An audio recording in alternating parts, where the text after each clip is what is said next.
Global Climate System Video. Wind and solar effects on electrical grid stability in California.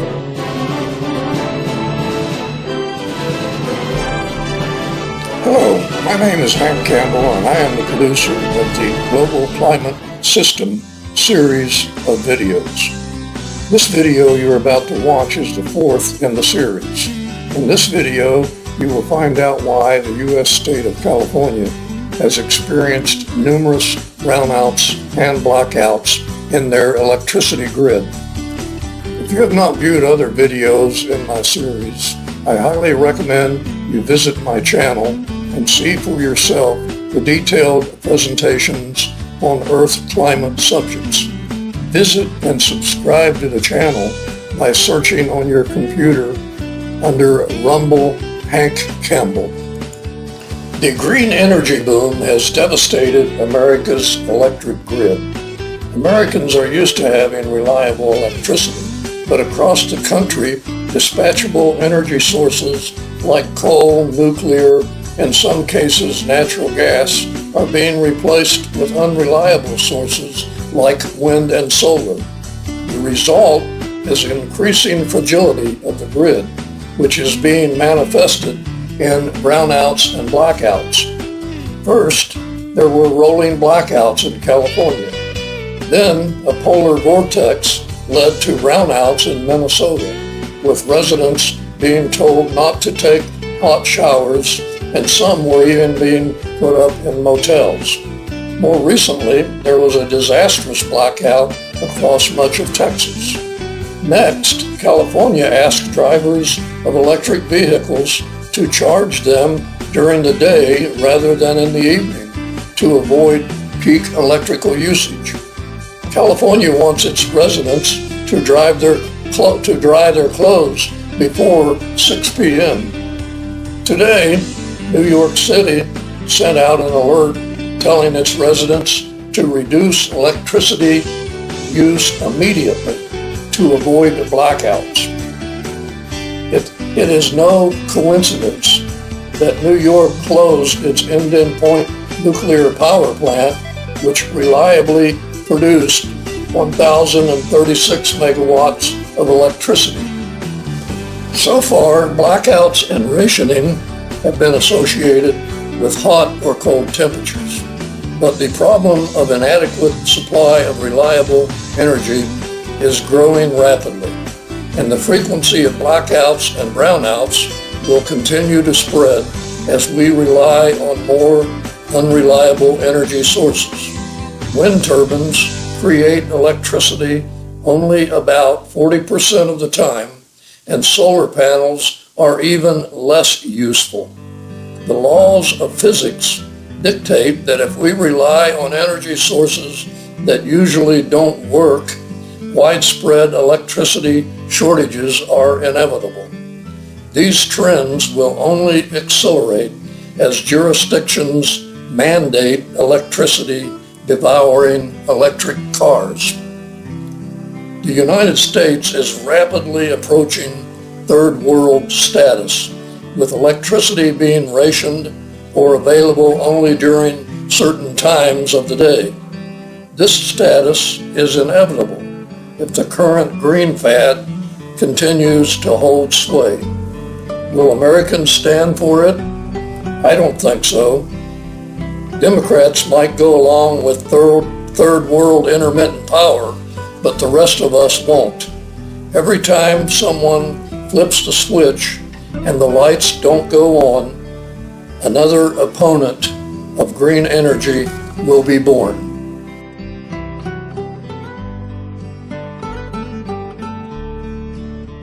Everyone wants their lights to be reliable.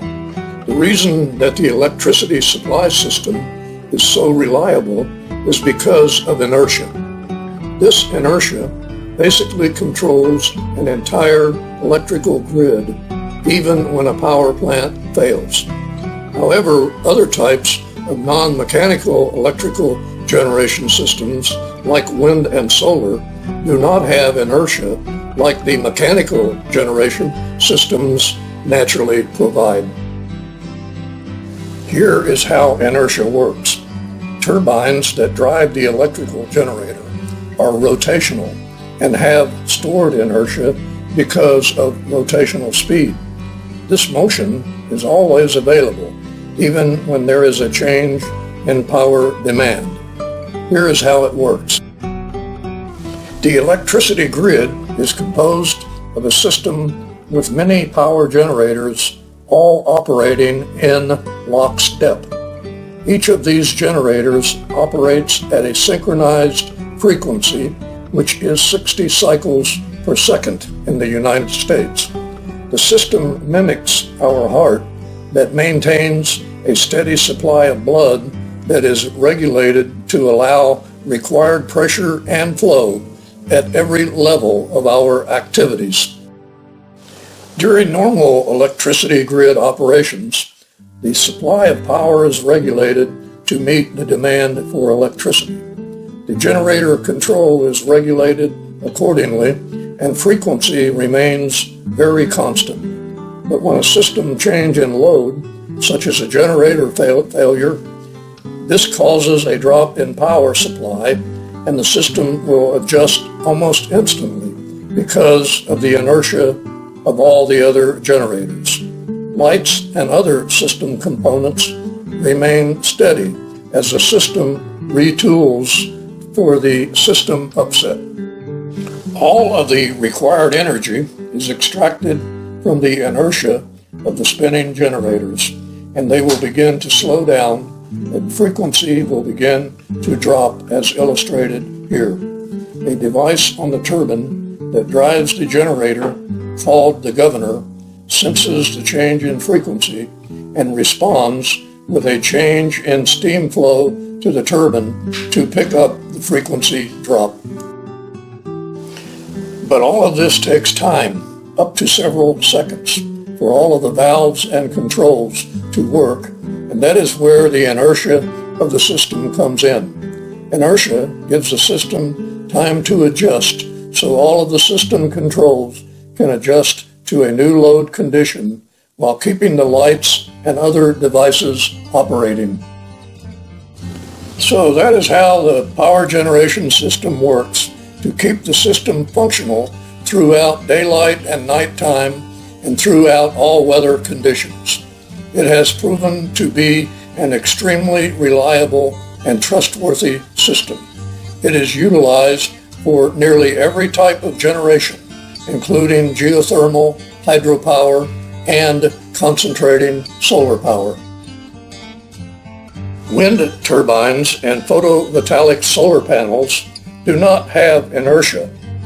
Instead, they utilize inverters that convert the electricity produced from direct current to alternating current.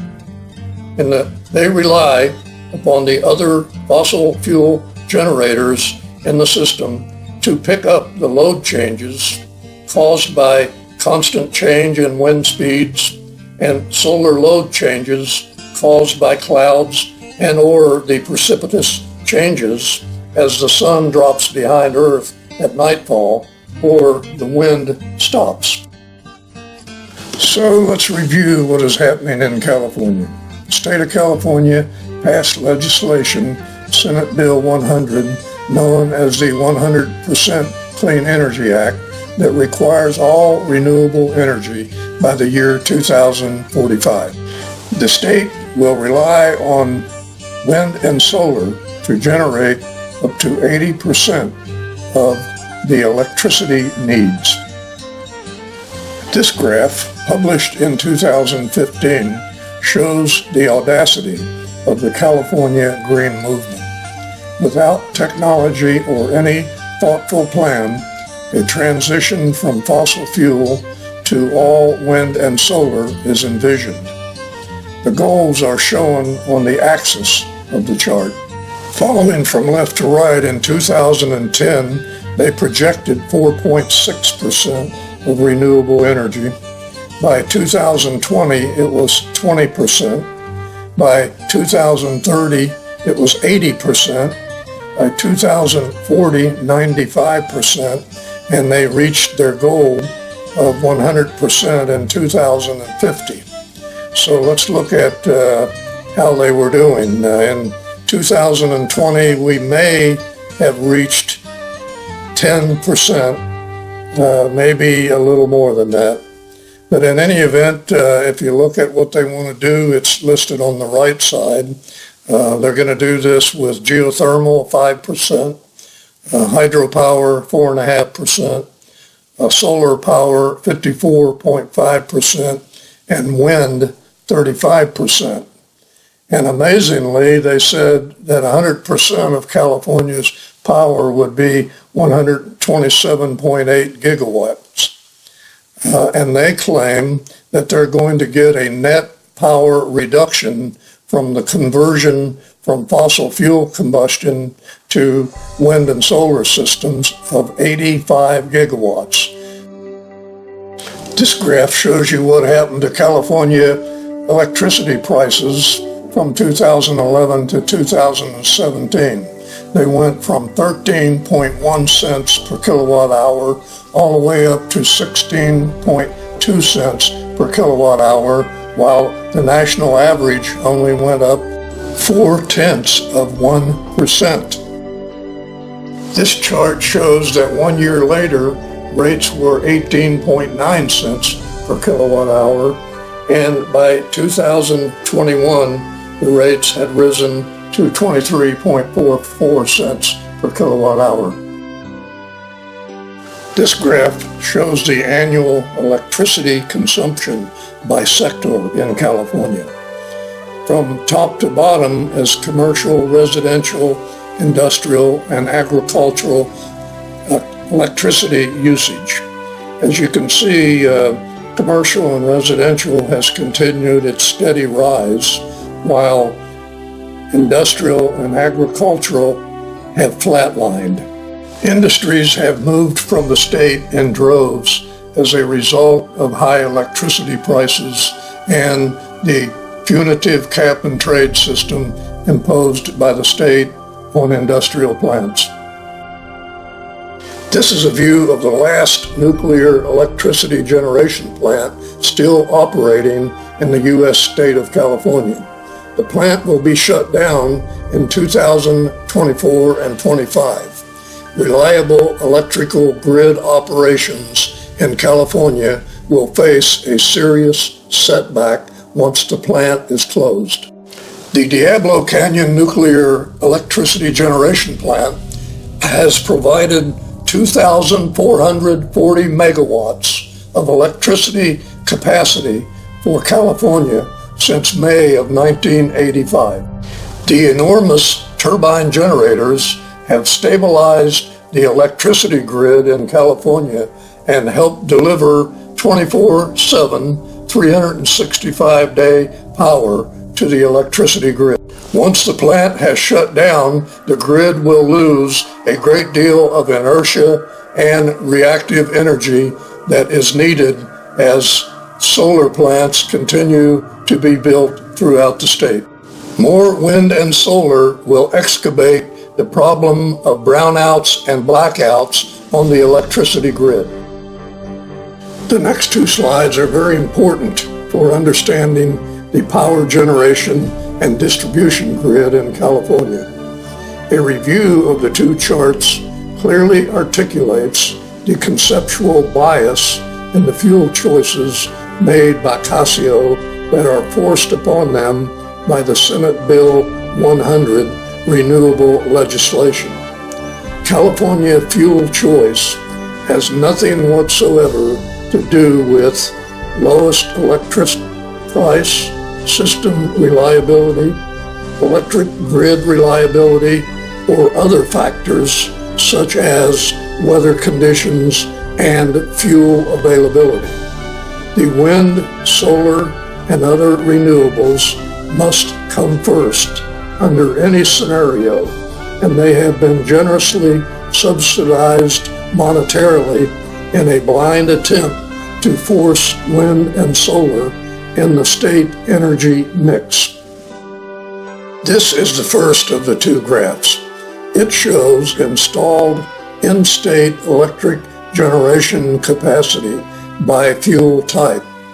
This means the nameplate ability of the generation system to produce at rated output.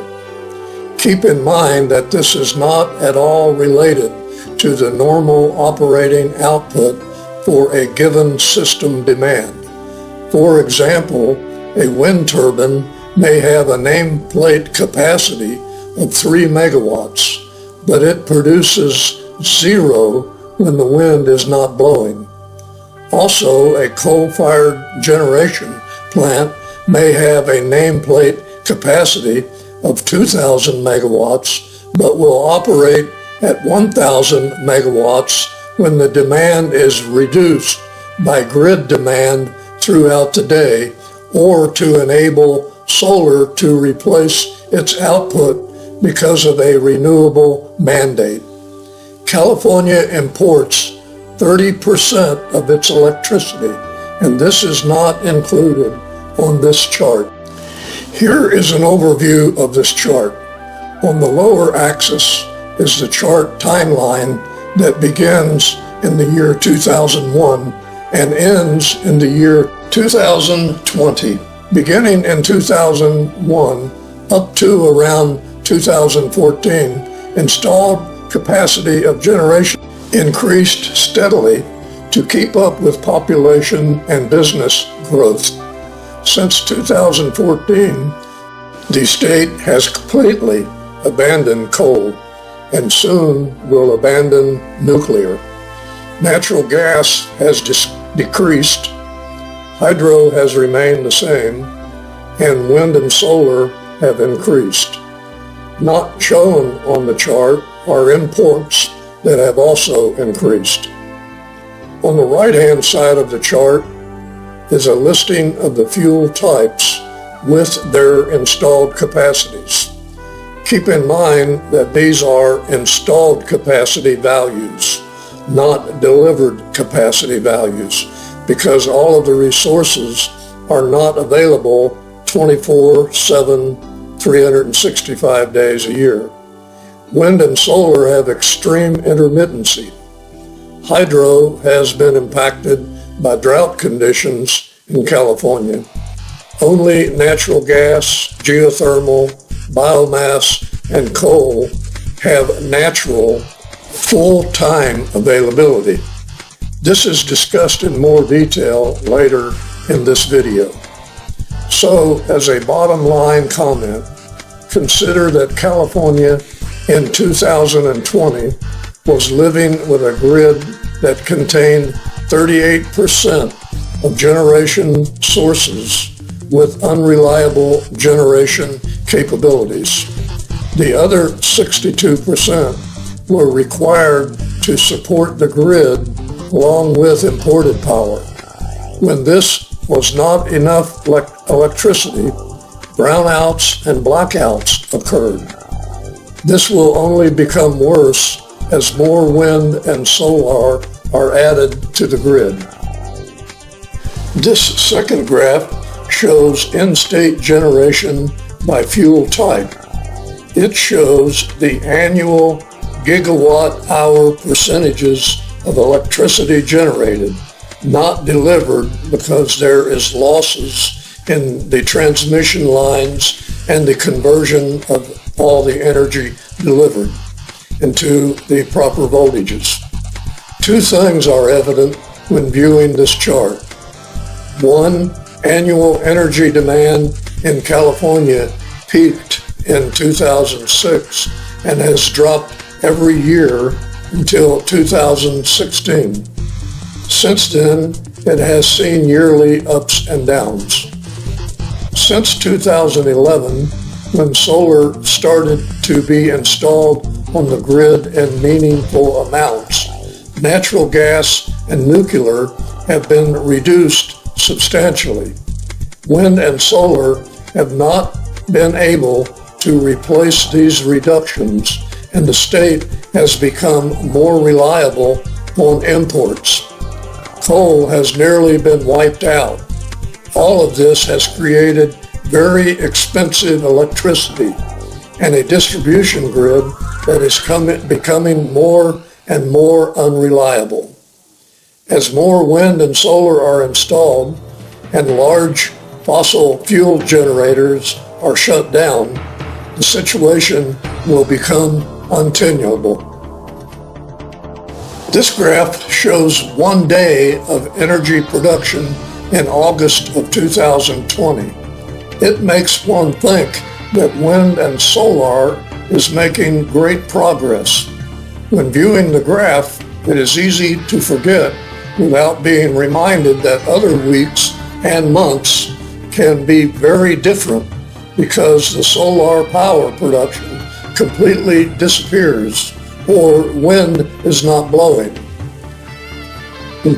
Also, production can be reduced dramatically by rainy days, snow, clouds, etc. And it's also reduced from smoke during the many wildfires in California. Bottom line, more fossil and nuclear is needed, not less. In order to get a good idea of what happens on the California electric grid, it is good to understand how the U.S. electric grid interconnections are set up.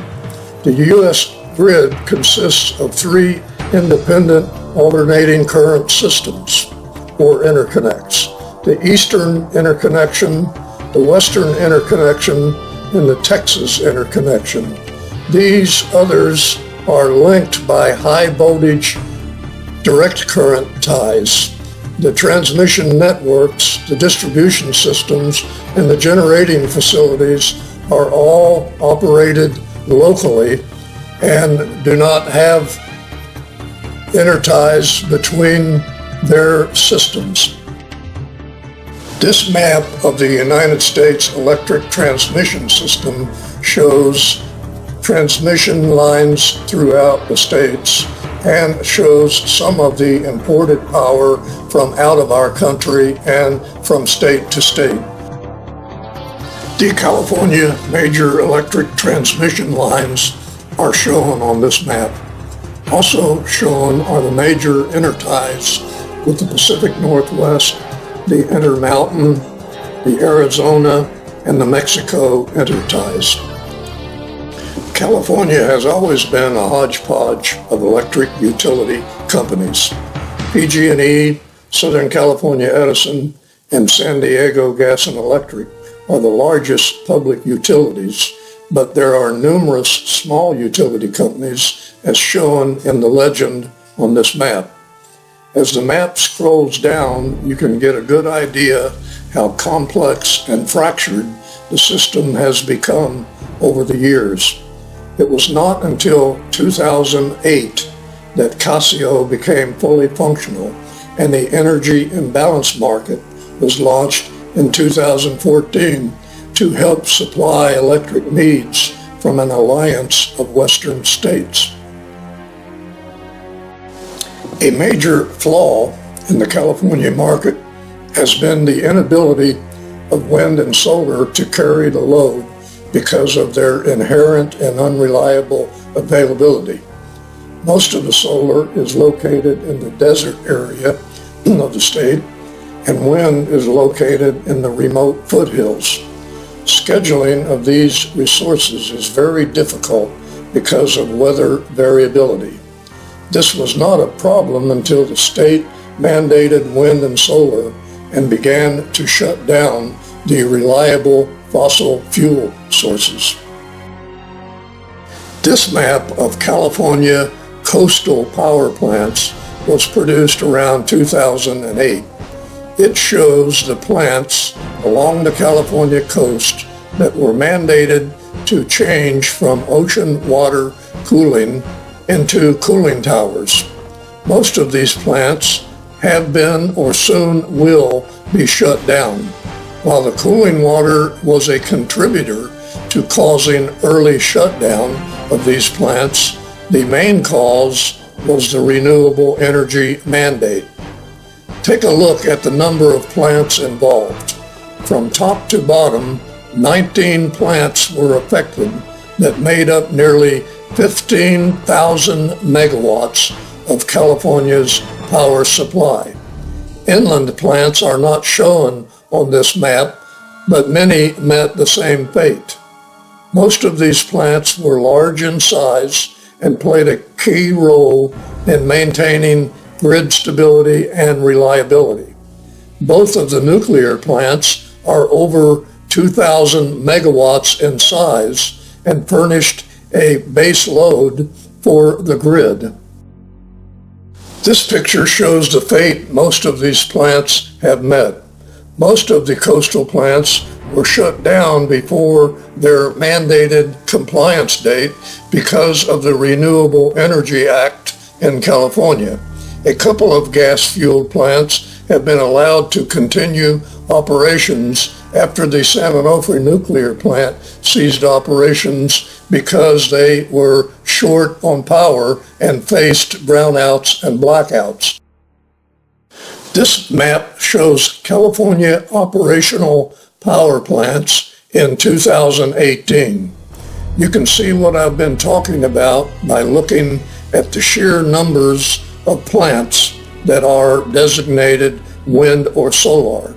Because these plants are limited in output capacity, they do not come close to matching the 15,000 megawatts that has been lost, but they use 100 times more real estate and are not available 24/7, 365 days a year, like the fossil fuel and nuclear plants they purportedly replace. To meet the California goals, 2 to 3 times the number of plants you see here will be necessary, gobbling up huge amounts of real estate. Now I would like to point out another problem that has been created in California as a result of this push to replace reliable sources of energy with unreliable wind and solar energy. This California ISO report shows that both wind and solar electricity production has been curtailed many times throughout the year. These curtailments are due to several factors that are a unique phenomena related to wind and solar energy. First of all, neither resource can be easily scheduled because of their innate propensity to be interrupted by inclement weather or wind variability. As you know, the weather forecast is only 50% accurate, and this is unacceptable for scheduling electrical power plant demand. The short explanation for these curtailments is that the grid operator must fulfill demand under all circumstances.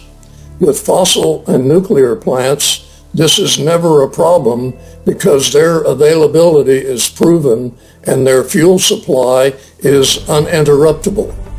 Wind and solar is continuously interrupted. That is an unassailable fact.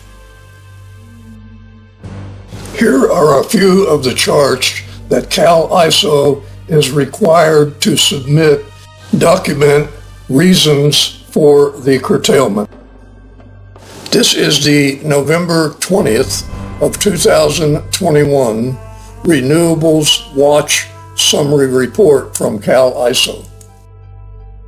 I am going to use this chart of the November day to illustrate why solar and wind will never be able to economically or realistically meet energy demands. The amount of installed wind and solar capacity installed in California is 20,000 megawatts of generation capacity or nameplate capacity. In a 24-hour period, if the wind blows at a constant speed and the sun shines for 24 straight hours, the output capability of that 20,000 megawatts would be 480,000 megawatt hours. If you look at the values for wind and solar on this chart, for one day they produce 8 87,920 megawatt hours. If you look at that compared to the 480,000 capability the system has, that gives you an 18.3% capacity factor. Why would any utility in the world accept a usage factor like this? Furthermore, it will only get worse as the fleet of wind and solar plants grow. Here is the chart for renewables. Imagine what happens as the solar and wind continues to grow by mandate and the reliable energy is retired. If you eliminate the thermal and the imported electricity from this graph, you can see what happens to the grid. This would be an impossible challenge. Enough battery storage to level out this chart would be unachievable both technically and financially. This is another one of the renewables watch charts, and it illustrates the load compared to renewables on the top graph and the hourly net load on the bottom graph. First, look at the load on the top of this chart and the renewables output on the bottom. Since solar power is only available in the daylight hours and its use is mandated, it causes a problem with the need for non-renewable energy to quickly ramp up when the sun rises. It is then a challenge to ramp up the non-renewable sources when the sun sets. This graph illustrates the problem even better. The upper graph shows the system load without solar and the dip in non-renewable load when the solar comes online.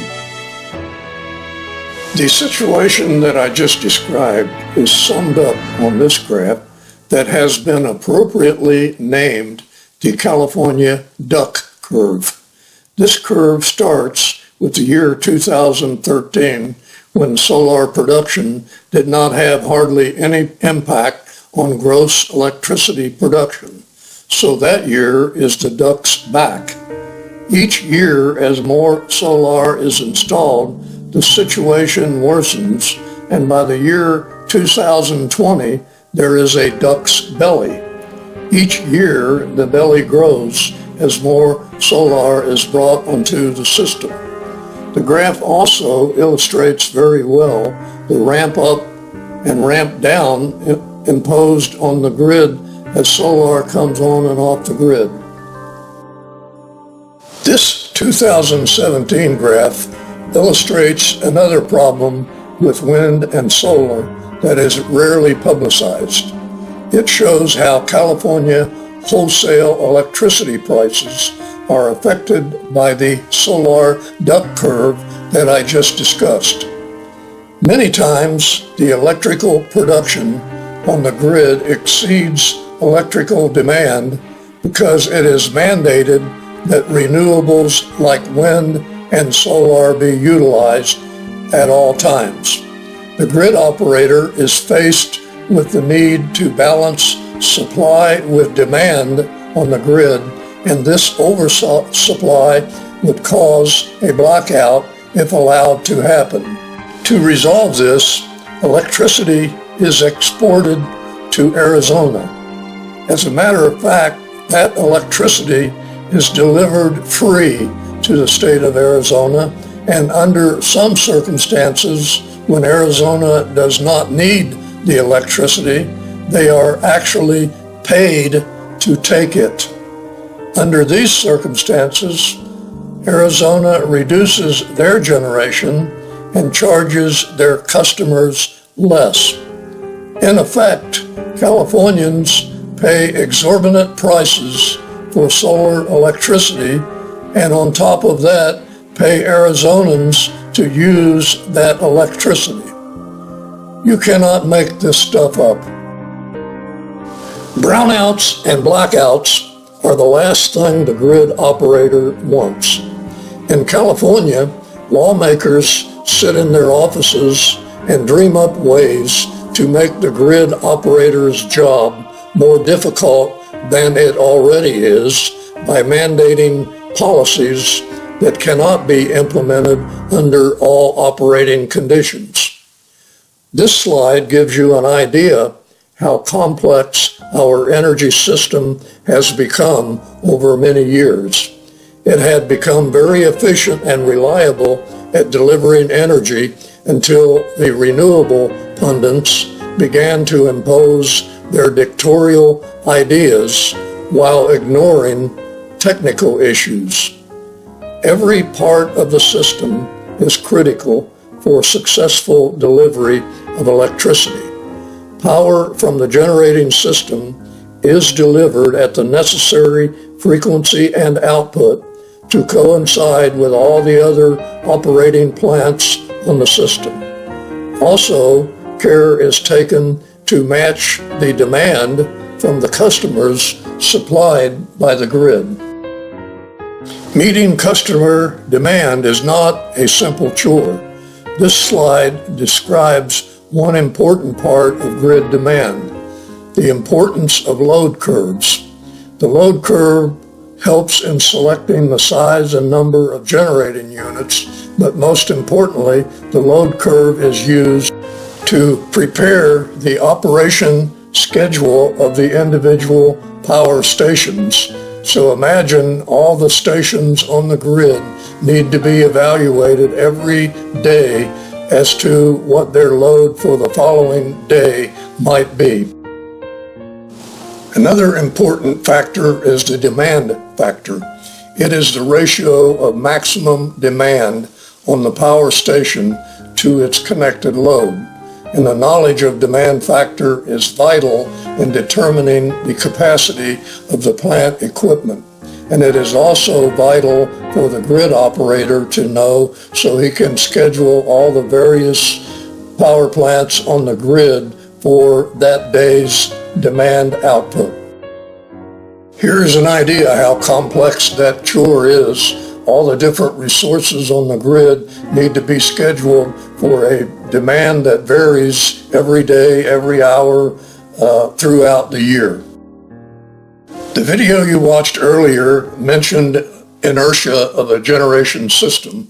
I would like to get into a little more detail on that, and that relates to the power factor of the generation equipment and how the power is distributed throughout the distribution system to the customer.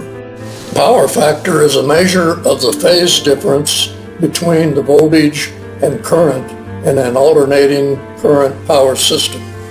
In purely resistive loads, such as a light bulb or electric kettle, the current is in phase with the voltage, and there is a unity power factor.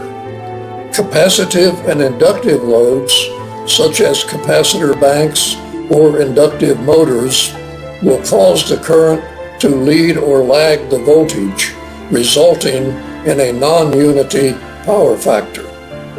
An example of a lagging and unity power factor would be the useful component of the AC power and what it contributes to the work done in a system, like the rotation of a motor shaft or the glowing of a light bulb. Reactive power oscillates between the generation source and the load and does no work in the system, but reactive power is needed to maintain the voltage in the system, provide magnetizing power to motors at the customer load, and facilitate the transmission of the active power throughout the alternating current circuit. A common analogy of AC power is to a glass of beer. Reactive power is analogous with the head of the beer, while the liquid beer is the active power that does the work at the customer, like driving a motor. Controlling power factor on the grid is very important to assure efficiency of the power grid. The cause of low power factor can be seen on this slide. Low power factor results when kilowatt is small in relation to kilovolt amps.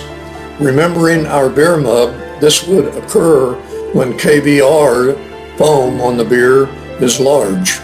What causes a large kVr in a system?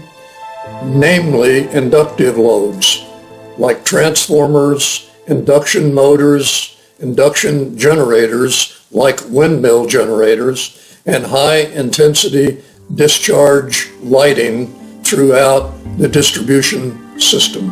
The fact is clear that wind and solar load on the grid makes controlling power factor much more difficult. If you are wondering the difference between a brownout and blackout, here is a good comparison chart.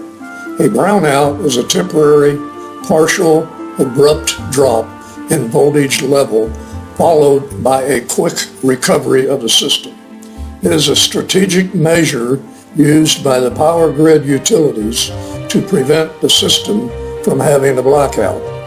It causes equipment failure and sensitive appliances may end up damaged or malfunctioning. Voltage drops from its normal level to a lower voltage level and then returns within a minute. Blackouts.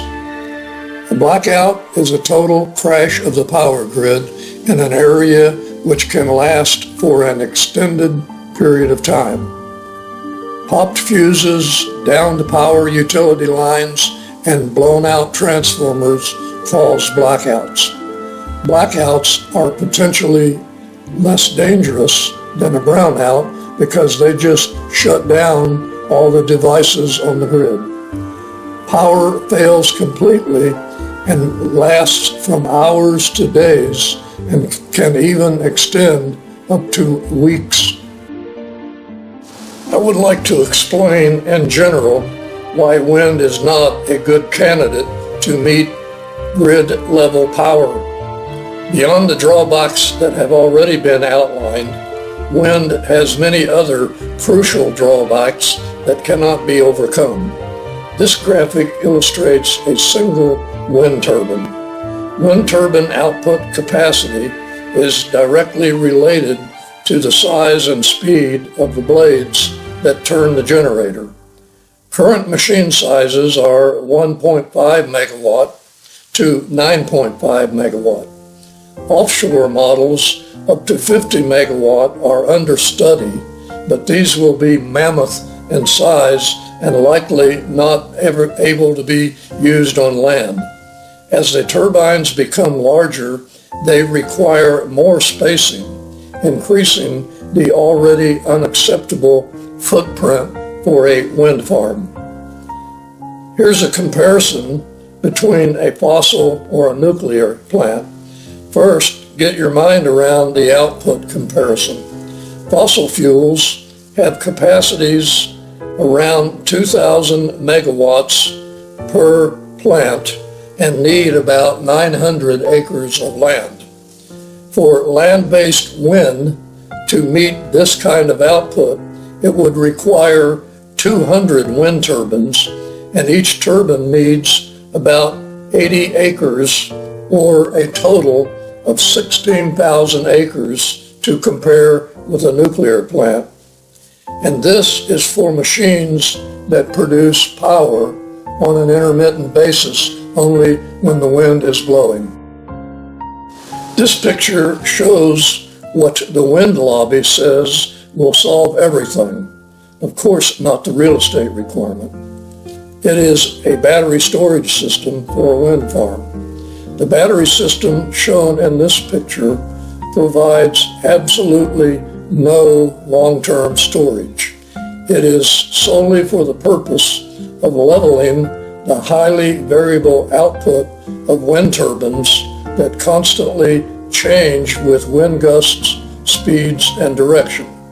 For a true backup battery system for wind farms, the backup must cover days and sometimes even weeks. This would require more battery capacity than wind turbine capacity and would increase the size of the wind farm to implement that storage. The cost would be unacceptable even if battery technology advanced to that level. For this reason alone, wind farms cannot be a realistic part of the grid at the needed volumes to replace fossil and nuclear. I have also discussed the many problems with solar power. Perhaps the largest impediment for solar power is that the source of all energy on Earth, the sun, does not shine 24 hours a day. For this video, I will only say that the solar irradiance is not something that can be concentrated into a small area of land. It is available on the basis of a specified area. If more electricity is required, more area is needed to capture that energy. So if you want the United States to have solar power, then be prepared to see thousands of solar farms gobbling up miles and miles of land. Your Sunday drives in your electric vehicles will mean viewing solar power panels everywhere. Of course, there is the variable weather to contend with. Blocking the sun means blocking the power. I explained this duck curve earlier in the video. This video shows a major issue with solar energy, and that is the enormous amount of power needed in a very short amount of time when the sun sets in the evening, when power need on the grid is at its highest level. In a short 2-hour period on the California grid, 13,000 megawatts must be fed into the grid to replace the sun and balance out the need for energy. I would highly recommend that you view my video entitled Wind and Solar in the United States. It gives a detailed presentation describing the solar and wind problems and the enormous expenditures that have only made the electric grid more unreliable and the electricity cost many times higher. This brings us to the very complicated and controversial subject of backup power for both solar and wind plants. Backup in the past, before wind and solar, was required mainly for emergency situations, inclement weather, seasonal weather like harsh winter conditions that can last for long durations did not cause power plants to shut down, and adequate fuel storage could enable unlimited and uninterrupted generation of electric power.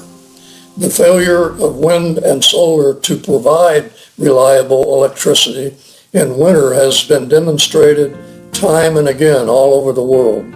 The state of Texas experienced a tragedy in 2021 when wind power was decimated by freezing weather that lasted for weeks. Thousands of lives were lost because of unreliable wind generation plants that were shut down by freezing weather. The graph you are viewing illustrates the present modes of backup for wind and solar facilities. The left vertical axis shows current technology discharge capability in hours of storage possibility. The horizontal axis shows current technology for rated power in megawatts for each of the storage systems. The bottom line for this chart is that there is only one source that even comes close to providing the backup needed, and that is pumped storage hydro. This is only possible in a certain limited areas of the United States and is not an economical solution. No battery type can provide the days or weeks of backup needed by wind and solar. This graphic shows capacity factor by energy source in 2020, and it is the actual power and is determined by how power plant mix is used to determine which source is used on the grid and which source dominates on the grid at any given time of the day. The graphic shows that nuclear has a 92.5% capacity factor, meaning that when those plants are delivering power, they are only not available less than 8% of the time.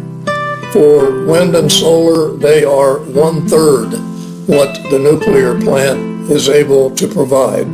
Geothermal, natural gas, hydropower, coal are all better sources of energy, but remember that these sources are only lowered in capacity factors because wind and solar are used in preference to the other fossil fuel energies. I prefer this graphic when discussing the capability of a given source of power. It shows the availability factor percentage based upon the ability of the power source to deliver nameplate output. As you can clearly see, nuclear and hydro are by far the best sources as far as availability goes. But coal, combustion gas turbines, and other sources are just slightly below nuclear and hydro. When you look at wind and solar and rooftop solar and onshore wind, they all cannot even come close to meeting their nameplate availability. And that is primarily related to the wind doesn't blow and the sun doesn't shine all the time. The availability factors shown on this chart are based on averages over several years. There has been a tremendous amount of hype in the United States to build a smart grid in the United States. I think the ramifications of modifying the existing power grid in California and the nation will create more problems than it is purported to resolve. One only need look at the computer and internet world to see the crimes being committed by hacking into digital devices. Do we really want to be subjected to this constant interruption in our electrical delivery system? This slide shows a few of the vulnerabilities. When all is said and done, brownouts and blackouts will be the least of the problems. Think about Diablo Canyon and the control room and all of the security guards they need around that plant, and then think, how could we possibly provide that kind of security for the whole grid in California? Here is a look at why all of this unnecessary interruption to our power generation systems is happening. Our federal and state governments are expending unbelievable amounts of money to subsidize all of these brownouts and blackouts. In the year 2018, you can see the list of nuclear, hydrocarbons, wind, and solar subsidies provided by the governments, both state, federal, and in some cases local. Solar received $3.3 billion and wind $2.1 billion. And you can see the nuclear received the less subsidies of all, and they are by far the best source of energy cost-wise in the United States of America. Thank you for watching this video. I can only hope that more interest is shown in our energy infrastructure by those who realize that what is happening is far worse than just, oh well, we will get through this. Those of us who have lived through The past 50 years in the energy industries are truly befuddled as to what has happened. The environmental movement has taken over the political parties and thereafter almost every segment of the economy. These misguided factions are bent on the takeover of the United States and transforming the country into a socialistic world order that is bent on destroying our freedoms and our way of life. I started this video series with the idea that most people remembered their school lessons and would be responsive to learning the false hypothesis about climate change theory. How wrong my idea was. As a matter of fact, the Google and YouTube platform placed a disclaimer on the videos by placing the United Nations description of climate change, defining it as human-caused.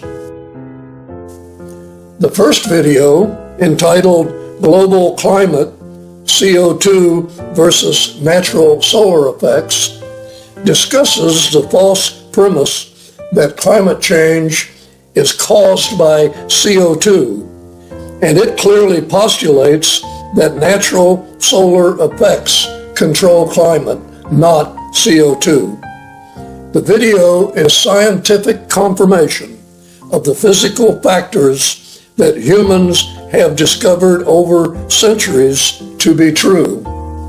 Now, academia and politicians have joined force to claim that none of this is true. In fact, they have deceptively deceived our school children with their teaching from the altered science data from the United Nations panel on climate change. The second video, entitled Global Climate, Water, and CO2, debunks the theory that CO2 from human activities controls the Earth's atmospheric temperatures and, by extension, Earth's climate.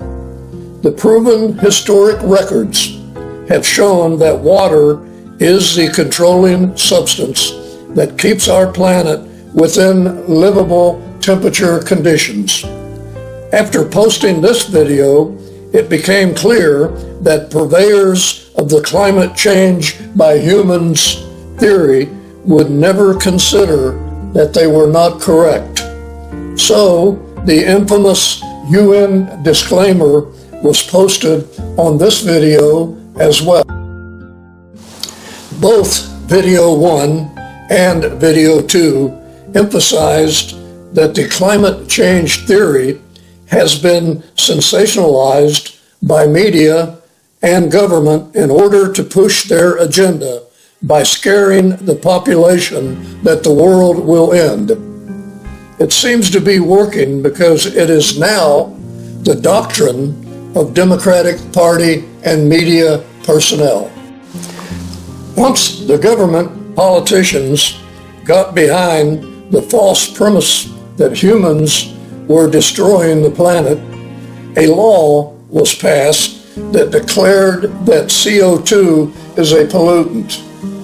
Believe it or not, they actually made CO2 a pollutant, even though it is absolutely required to sustain life on our planet.